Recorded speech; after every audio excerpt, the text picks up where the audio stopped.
You deserved everything you got. This is a union city. That is a Philadelphia tradition. Seize the means of podcasting. Oh God, the boss has crushed us. Let me tell you one thing else. In oldie-timey times, Who said it? Kanye West or Thomas we Paine? will not raw dog reality for that one. The pleasure of the flesh is in solidarity. The Scab Buster. It's gonna be wholly unprofessional. Eight together strong.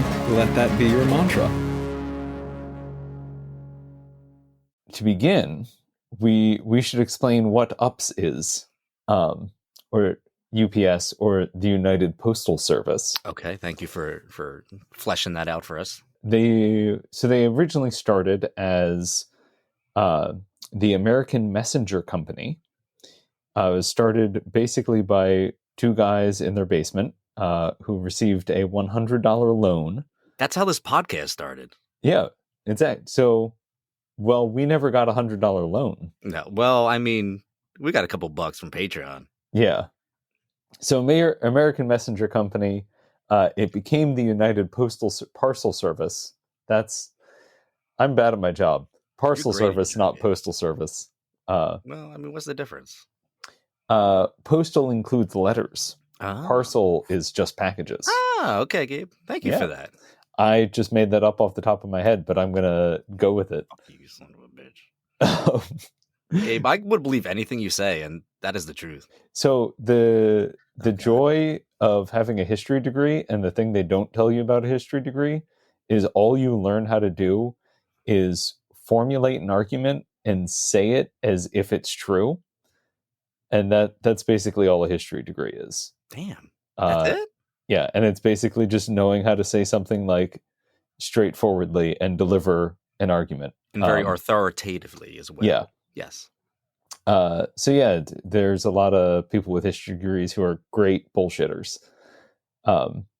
Which is why a lot of people with history degrees become lawyers. Fun fact. And podcasters. Yeah. I don't know which is worse. Anyway. In 1919, that's also when they started painting their trucks brown to represent class sophistication and professionalism. Yep, that's brown. Yep, that's what brown means. So throughout the whole rest of the 20th century, we're not going to get too deep into the history of UPS. Basically, they gobbled up some other smaller delivery companies. And they just grew like exponentially throughout the 20th century. And they were primarily focused on package delivery and specifically the like last mile delivery. Okay. So they would take on contracts with other companies who might have like a larger shipping fleet. And then they would do the final delivery, or the other companies might have like a tractor trailer shipping fleet. And then they would give a package to UPS, which would then do that last mile delivery from the distribution center to the final destination. Sure. Okay.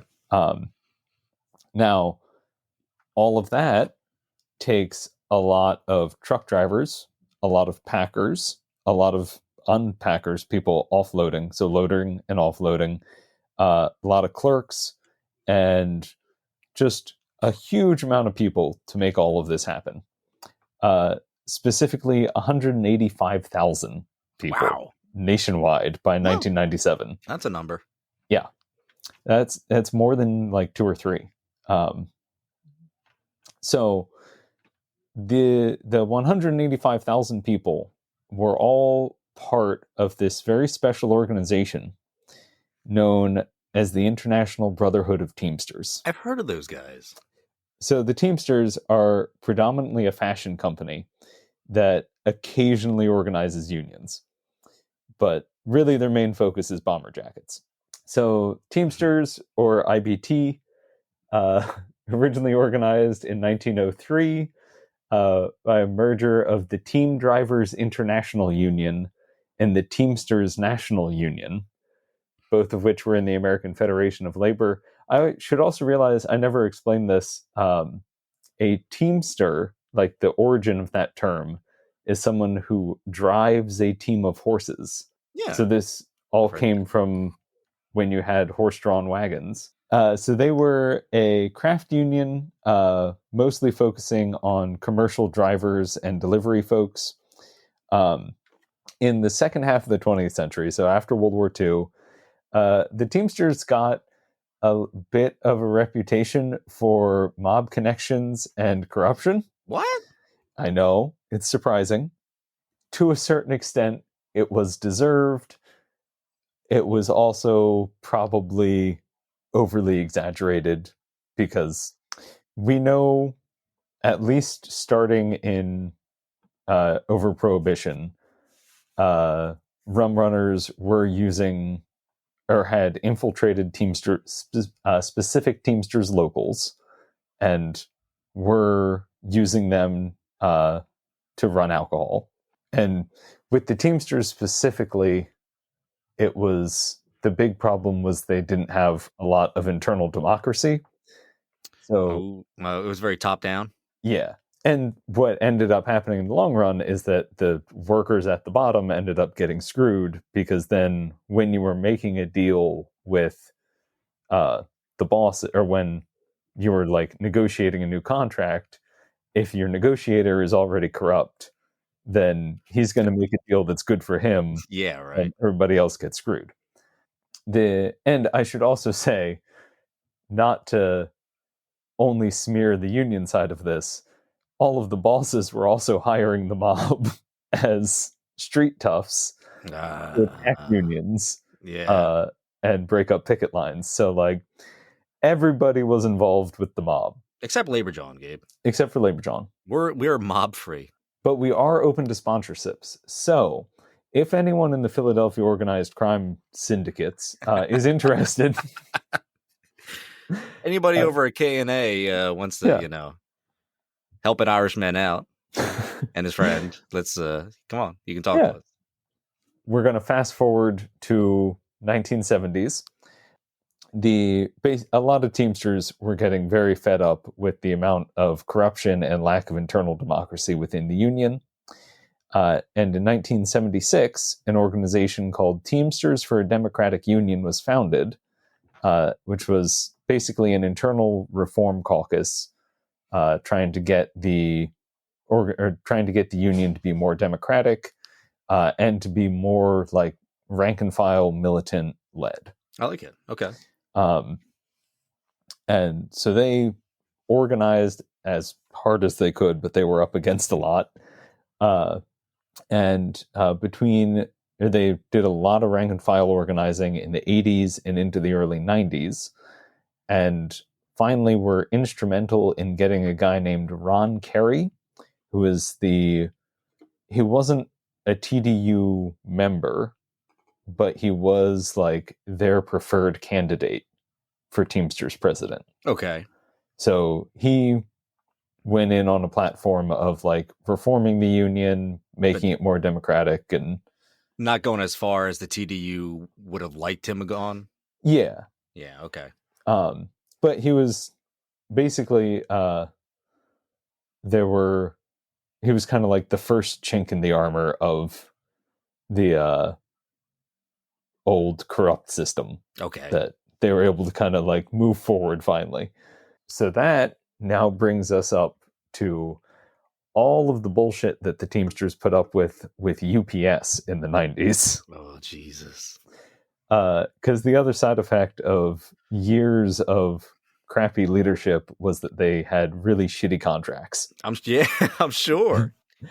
In 1991, they basically were forced into a pretty terrible contract. They had another one in 1993, which they fought they had a one-day strike in protest after the contract, because UPS was raising the maximum weight limit on a package from 70 to over 100 pounds. Yeah. And like by itself, that doesn't sound like much, but if you've ever worked in like supply chain operations and you've had to lift 70-pound boxes over and over again, you'll find out how heavy 70 pounds is. Yeah. Your And back then- will find out a lot quicker than your brain. Yeah. And then add another 30 pounds on that and lift that for 4 hours straight. For 40, 50 years. Yeah. And then, yeah. So there you go. They put up with a lot of shit. So going into the 1997 contract, they basically like all eyes were on them to see if they were going to actually get a good contract finally. Because they kind of had everything lined up somewhat in their favor. Like they had a more militant president in power with Ron Kerry. The TDU had been organizing over the past 4 years under the crappy 93 contract. And they were gearing up for more of a fight, and they wanted to actually get some wins. Yeah. Well, I think the bad contract probably helped the TDU's organizing campaign. Yeah. And like next contract, guys, we got to get our shit together. It depends on your messaging, because it can be a double-edged sword, because on the other hand, you have a union, but you have a shitty contract. Whose fault is it? Yeah. But TDU seemed to know what they were doing. Yeah. So going into the contract, they had the Teamsters writ large, not just TDU, had 3 main negotiating points, or 3 main demands that they were going to bring up in negotiations. So first one was over part-time workers, because 58% of all UPS employees were part-time. Some of those part-timers were actually working full-time hours, but at the hourly part-time rate, which was less than the equivalent hourly rate for a full-time salaried employee. In short, that sounds like shady bullshit. Yeah. Okay. Basically. All right. It's the normal, like, we're going to keep you at 37 and a half hours, but just so we don't have to give you benefits. Yeah, it's fucking brutal, man. Yeah. They still do this. Mm-hmm. Not that any of my former employers have ever done that. Nope.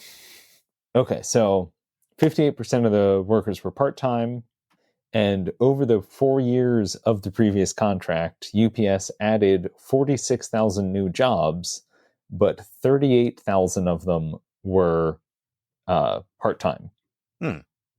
So that's like over 80% of all new jobs created are part-time. The way UPS was set up or the way shifts for part-timers worked, at least in terms of loading and unloading, you had 2 like waves of work that would come in. The first one was at the air distribution hubs, of which the Philadelphia International Airport still is one. Mm-hmm. So that started at 11 p.m. when planes would arrive, had to be unloaded, packed, unloaded, packages moved onto trucks, then the planes would get repacked and they'd ship stuff out. Sure. Okay. So that ran from like 11 p.m. to about 4 a.m. every day. Okay. Then the next shift started at around 4 a.m. at the distribution centers, which is when the trucks coming from the airport would get unpacked, all of the packages would get sorted, and then the delivery trucks would get packed for the day and go out at 8 a.m. Yeah. So the impact that this all had, at least for guys like Scott Wobbles, who was a 30-year-old part-timer who worked at the Philly airport in 1997 and made $15.50 an hour, which so $15.50 in 1997 is like around $29 today. Mm-hmm. So he was making, working 20 hours a week. He was making about $310 in 1997, which is like around $600 today Okay. a week. But and I also want to point out that today the starting or the average wage for a UPS worker is still $15. So we've made a lot of progress here. But That's everybody, though, really. yeah, seriously. But $310 was still not enough to really live off of. So Scott's workday. I'm sorry. Wait, you're supposed to live off your wages? It's this weird concept. I thought you just had to accumulate jobs until you died. I mean, that's how it ends up working out. But Gabe, in theory. So what Scott would do is he would go to a 4-hour shift at the airport from 11:30 to 3:30, or 11:30 p.m. to 3:30 a.m. So he worked that 4-hour shift. Then he would go home. I'm assuming he would like get an hour or so of sleep. And then he would go to his day job of being a roofer. Let's talk about being a fucking roofer, which I never was. That is what I have laid one roof in my life, but well, why? Okay, Gabe, talk about being a roofer then. I mean, it was a cedar shingle roof on a historic covered bridge. That counts. It's still not fun. That counts. And well, I'm just saying it's a dangerous job. You want to have your wits about you up there. You want to be awake, right? Yeah. You want to be coming off another shift at a backbreaking job. Yeah. Because with roofing, you're bending over a lot as well. Yeah. And you're up high in dangerous places usually. Yes, you are. Yes, you're. Yeah. And it's not the kind of job that you want to be like falling asleep at while you're walking on the edge of a roof 3 or 4 stories up. Probably not, Gabe. Yeah, that's not a great setup. But that's what guys like Scott had to do to make ends meet. Yeah. And we should also point out that while Scott was making $15.50 an hour, the average UPS part-timer was only making about $10 an hour. Damn. So most of them were making even less, which meant that they had even more pressure on them to get other jobs. Yeah. While working at UPS. UPS's response to this whole criticism was no one wants to work for 8 hours straight offloading planes because the work itself is so terrible. I just went through like ups and downs with like agreeing and disagreeing with them. The other side of it is that they could like decrease, or they could slow down the pace of the work so that you can do it safely and not like throw your back out every day. Yeah, but gotta get that box there, Gabe. And so the company did offer a compromise on part-time work where they were willing to create 1,000 full-time jobs by adding a 4-hour driving shift after a 4-hour morning sorting shift. Okay. So, because what you really want is people driving a like 3-ton truck full of boxes to only get about 3 hours of sleep and have them probably move close to like, I'd say 2 tons worth of stuff in a 4-hour shift before getting behind the wheel. Those are safe conditions. And those things are fucking tags too. Oh my God, yeah. Especially, I feel like the ones they have now are probably slightly updated from the ones in 1997, but I don't know. The other reason why that was a bullshit offer from UPS was it's only 1,000 jobs, so tiny drop in the bucket. Not a lot. And they were also planning on removing full-time drivers to make up for this. Oh, so they're not doing anything. Yeah. So you'd break even in terms of full-time jobs. Yeah. Or lose them. And we're still at around 184,000 nationwide workers? 185, yeah. 185. Okay. So the other two major issues were pensions, because the Teamsters had a actually kind of cool multi-employer pension system. So if you had if you had a contract with Teamsters, you would pay into a single pot of money for the pension, Okay. and every employer did this. And then that meant that every single Teamsters member got the same pension when they retired. I like that, actually. Yeah. No, it's a cool system. And it could theoretically lighten the load on smaller companies that, because a lot of times, like, one of their big fears is that pension payments are going to cut way into their bottom line Yeah. if you only have like 100 employees. Sure. Not that we have a huge amount of sympathy for them either, but it at least makes it a little bit easier. And then finally, subcontractors was the other big thing, where the UPS would occasionally hire a subcontracting company to make deliveries for them cheaper, Okay. because they didn't have to pay union rates. Nice. Yeah. So the Teamsters basically wanted to at least reduce that practice. That and obviously UPS wanted to keep doing that because it allowed them to make money.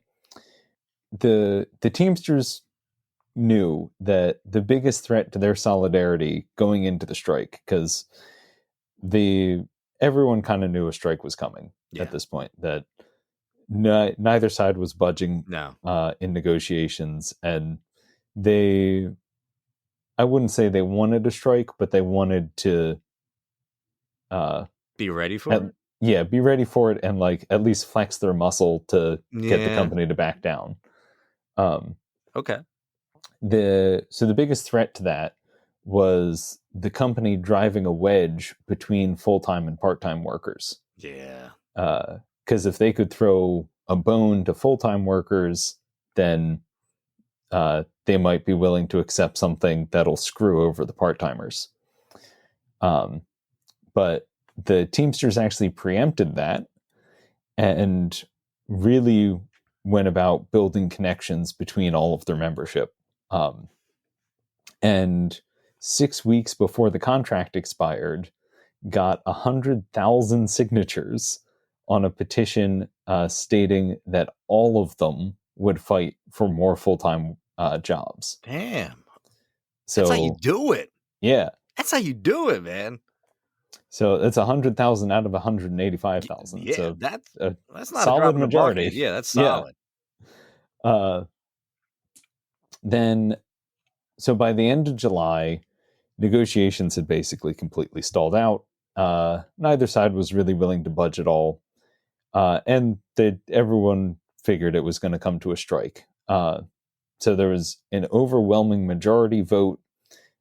Teamsters or membership voted to authorize a strike, which meant that the negotiating committee had the authority to move forward with a strike if negotiations continued to stall after the contract was up in August. Okay.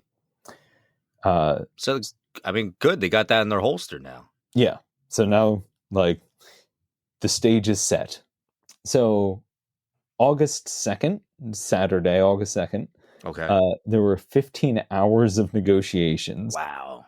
Between Teamsters, all set up by federal moderators. And basically, the Teamsters president, Ron Carey, who is also their lead negotiator, just left the bargaining table after 15 hours because nothing was happening. And he was like, all right, this is a waste of time. Though they did submit a revised proposal Saturday night, but from what I can tell, the company never responded to it, because at 12:01 a.m. Monday, August 4th, 206 locals of the International Brotherhood of Teamsters went on strike against UPS. So, for instance, the Philadelphia local, 623, was 3,400 workers, split between the distribution center at Oregon Ave and the Philly airport. Nice. So that's the size of locals that they're talking about. Yeah. So they set up picket lines out front of the airport and out front of the Oregon Ave distribution center. At least the first day of the strike was peaceful, but at Oregon Ave there was definitely some tense situations because at least from the pictures in the Inquirer, it looks like the picket line was right up against the glass at the front of the distribution center. Yeah. Wow.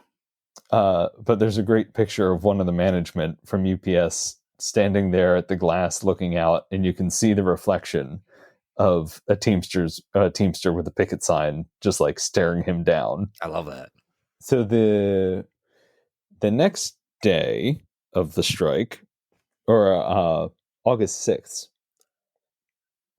did get a little bit more contentious. All right. There were 6 arrests down. I was about to say, were there police there, Gabe? Yes, because they were trying to bring in scabs or the management was trying to operate as scabs. So they were trying to bring trucks into the Oregon Ave distribution center, and the picket line did not really appreciate that. Mm-hmm. So 6 guys blocked one of the trucks trying to get in. Management immediately called the cops, and those 6 guys got arrested. And there wasn't any violence or like major confrontation that I found, but from the pictures, it does look like these guys were getting put in the police van while there was like a throng of Teamsters staring everyone down. So that was the only like major incident I could find at Oregon Ave. Yeah. Aside from that, picket lines were pretty peaceful. I mean, it was sad that they were bringing in scabs already. Yeah. And we're going to get back to that in a little bit. But I want to talk a little bit more about the company's response, because they immediately launched a like massive slander campaign. Of course they did. Of course they did. Why? Why wouldn't they? And because admittedly, this is a situation where like the average consumer can get screwed over by this. Yeah. Fair. Obviously, the solution to the strike is for the company to just actually negotiate in good faith and listen to your workers' demands. Yeah. But on the consumer side of it, people weren't getting their packages delivered, and then there was also a lot of like smaller retail stores that relied on UPS for delivering their all the stock that they needed for their shelves. Mm-hmm. So people were kind of getting screwed on both ends. Where so people just weren't getting their shit. So and so there was an opportunity here for UPS to like really stir that up and get everyone against the Teamsters. But because of some of the organizing that TDU had done, they had made connections with a bunch of other organizations in the community, and had started working with that, or when the strike started, like immediately went out and started working with them to build up community support. Yeah. So because one of the other things that I couldn't tell if it was UPS or if it was other companies and like think tanks outside of UPS. Oh no. But there was a push to have Clinton basically like do a full Reagan. Oh yeah. And declare a state of national emergency and force everyone back to work. Yes. To Patco these guys. And Patco once is a verb. So once it became public that there was a move to do that, Jobs with Justice started. Hey, Jobs with Justice. Okay. Yeah. They started staging protests out front of companies that had signed on to the petition to get Clinton to do that. So they started like picketing and leafleting out front of them. which got the public support made the public aware that they were trying to do this. Yeah. And a lot of people were still coming off of it was too late to be coming off of like the Reagan years. There's still even today, there's still a very strong anti-Reagan sentiment Yes. in a large chunk of the working class, or people who are aware of his shittiness. Yeah. Yeah. He's a fine fellow. Lovely wife. Yeah. God, I love a good anti-fucking Reagan shit. Thank you. I appreciate that. All right, let's get back with the story, bud. There were also some occupational health and safety advocacy groups. Yeah. And these were like a bunch of different orgs that they worked with. Because UPS had also lobbied to prevent OSHA regulations, so that they could keep their workers like lifting 3-ton boxes and breaking their back every day. They worked with all these organizations to do public information campaigns, and do leafleting and just make sure the public was aware, like, hey, UPS is the bad guy. Yeah. And they are making your life worse. Yes. And then the Teamsters themselves declared that they would hold a National Action Day for Good Jobs on August 22nd. Okay. Because they were trying to paint it as, this fight isn't just for the Teamsters. This is for all American workers. Speaking of Nancy Reagan, oh no. There were two of the like side impacts of the strike that both the Daily News and the Inquirer were very adamant that they wanted to talk about. Was the impact of the strike on the sex industry. Sex sells, Gabe. It does. Sex sells. So the Inquirer was reporting on how Adam and Eve, the sex toy and lingerie distributor, okay. I thought we were going way back for a second. Yeah. They were struggling to ship their 35,000 weekly orders. Now that's unclear if that was going out to smaller retail distributors or if it was individual customers ordering from them. Then the other major impact the Philadelphia Daily News reported on was that it basically shut down a huge swath of the adult film industry.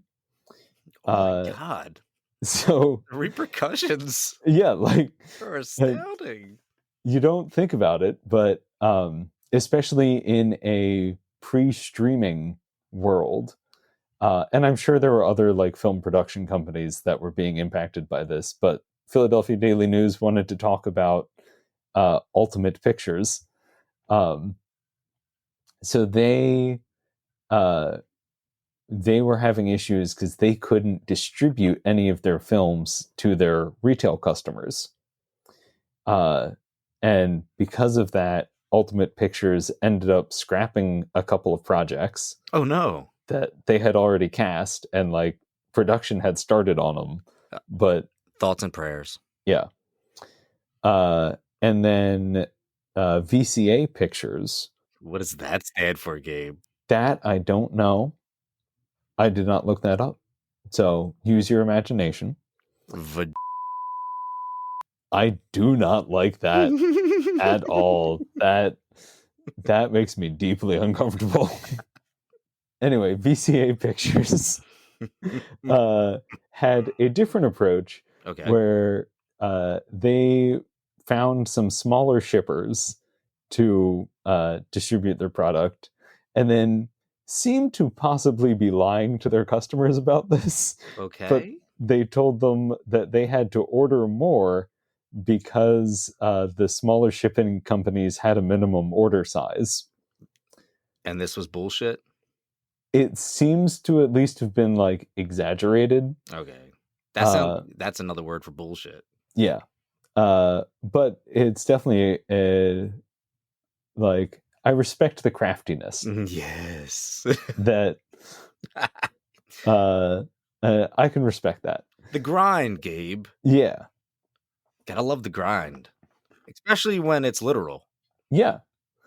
Now, final piece of the getting back to actually Philadelphia, and one of the final strange stories to come out of all of this All right. I like these wacky side stories. was the accusation that UPS was allegedly using unhoused folks as scabs to unload trucks and planes.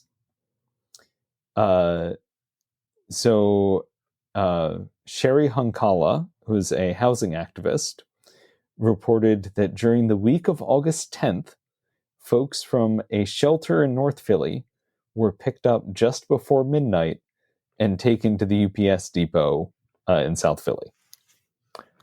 That sounds incredibly scary, Gabe. Yeah. Now, UPS immediately denied this claim and said that the only scab labor that they're using has been management. And this is also where those like grassroots connections that the Teamsters had been building came into play. Okay. Because Henry Nichols, who was the president of Local 1199C, which is the National Union of Hospital and Healthcare Employees, actually staked out that shelter just before 11 p.m. And he saw a UPS van pull up and then pick up at least a dozen people off the street. Then he came back early in the morning and saw those same people get out of the van and go into the shelter. What the fuck? Yeah. Were those people just abducted? Consent in this situation is difficult to discern. I don't like the wording of that. Supposedly UPS offered them $5. $5? Yeah. Damn. But that's soulless motherfuckers. It's unclear if that was $5 an hour or $5 for a 4-hour shift, which I would not be. Both are bad. Yeah. And I should also say that the management of the shelter said that like there was no one left the shelter to come do this work or to go with UPS. Okay. So what was probably happening was they were picking up people who either weren't able to get a bed in the shelter or were just hanging out outside. Yeah.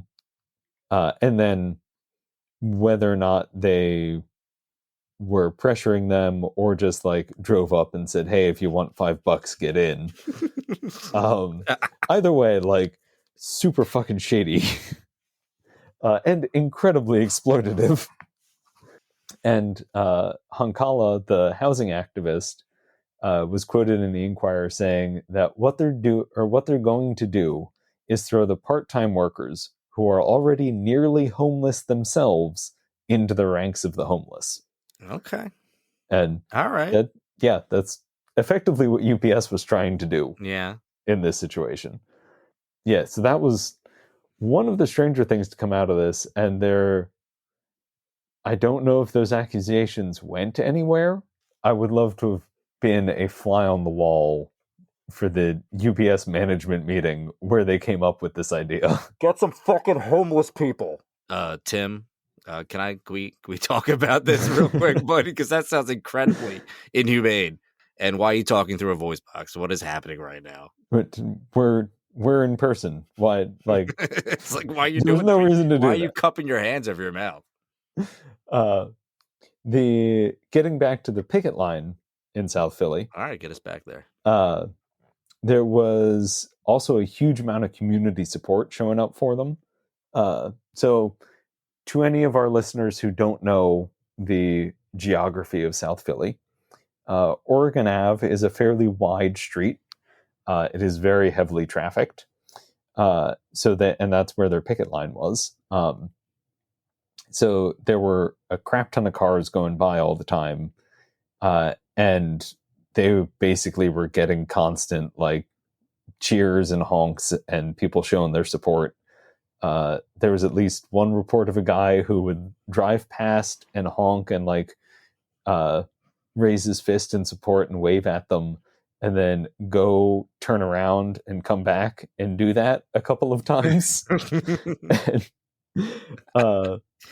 And then they also had it's that fucking Camry again. Oh, hey, yeah. Thank you for the support. Yeah. Yeah. Shit, motherfucker, better you come back. I love South Philly. You can park anywhere, Gabe. Also, to anyone who doesn't know how Philly works, once you get south of South Street, traffic regulations become vague suggestions. And that whole section of the city is just a free-for-all. The only rule that I have ever really seen is don't double park in front of an open spot. Yeah, there you go. That is a cardinal sin. There you go. The only time I ever considered calling the cops on someone who is clearly in the midst of a drug deal was because they were double parked in front of an open spot. And that's what pissed me off. Damn, Gabe. All right. Both sides returned to discussions. Okay. Very discussions. Not negotiations. On August 14th. They were very clear to say that it was discussions and not negotiations because they didn't like negotiations probably hold some legal implication that you'll actually come to a conclusion. So these were like, hey, yeah, a negotiation, discussion aimed at reaching an agreement. Yeah. Okay. But these discussions were probably discussions about discussing the possibility of reopening negotiations. Gabe, my brain just blew up. But they were mediated by the Labor Secretary, Alexis M. Herman, because at this point, 10 days into the strike, the Clinton administration wasn't willing to come and do the full Reagan, but the full Reagan, the sequel to the full Monty. You never go full Reagan. Oh, well, we've had a couple full Reagans, and none of them have been good. We've got Sleepy Reagan now. Yeah. Sleepy Reagan. Oh, he's so cute. Okay, I'm now referring to all American presidents since Reagan as just different forms of Reagan. I mean, it is. Yeah. The Clinton administration wasn't willing to like totally clamp down on them and actually tried to get some mediation done because they also recognized that they were probably going to start dropping in polls if the strike continued for too long. So they wanted to have a quick end to it. Okay. So that first session lasted 14 hours without any resolution. 1 hour less than last time, Gabe. It's progress. Progressor. And the Teamsters again came out and really pushed the fact that they were doing this, or they viewed their fight with UPS as a fight for all American workers. Yeah. And they also were saying that they were planning for like a much longer strike. Mm-hmm. They had set up mutual aid. They had coordinated with local community organizations, and had even reached out to their European UPS counterparts. Really? So they were starting to plan like a global strike against Wow. UPS. And so they were building up for a big fight. Yeah. By the close of business on Friday, August 16th, it looked like progress had been made, but nothing was made public. So all of the newspapers were like, they were like a shrug. Yeah, it was That's like all they had to go on. Everyone is saying that they feel good about negotiations, but won't give us any specifics. Yeah, what does that mean, though? Yeah, and that can mean anything. Yeah. Then finally, on August 19th, a tentative agreement was reached after a 15-day long strike. Teamsters won a 5-year contract with 10,000 new full-time jobs. They got wage increases for everyone, increases in the pension payment, and the company would stay a part of the multi-employer pension system. Okay. UPS said that it won some concessions, but never made them Where? public. Yeah. I think it was probably the 5-year contract, because that means UPS Mhm. knows that they didn't have to worry about anything for 5 years. Yeah. Um, Because it did get, because we did say that, or I'm sorry, you said that 91 was a contract, 93 was a contract, right? yeah. And then it was 97, or was it Yeah. 95? It was 97. 97. So, Yeah. okay, so they kept getting longer and longer. Okay. Yeah. Yeah, they went 2-year to 4-year, now to 5. Yeah. Um, So, I mean, that's a concession, but yeah. I mean, it seems like they did pretty damn good. Yeah. No, they actually got most of their demands. And this started to kind of set a new precedent for the Teamsters and UPS, that after this they had a little bit more ammunition to fight for better contracts. So Yeah. that after like really getting beaten down for the whole rest of the 90s. But yeah, that was the 1997 UPS Teamsters strike.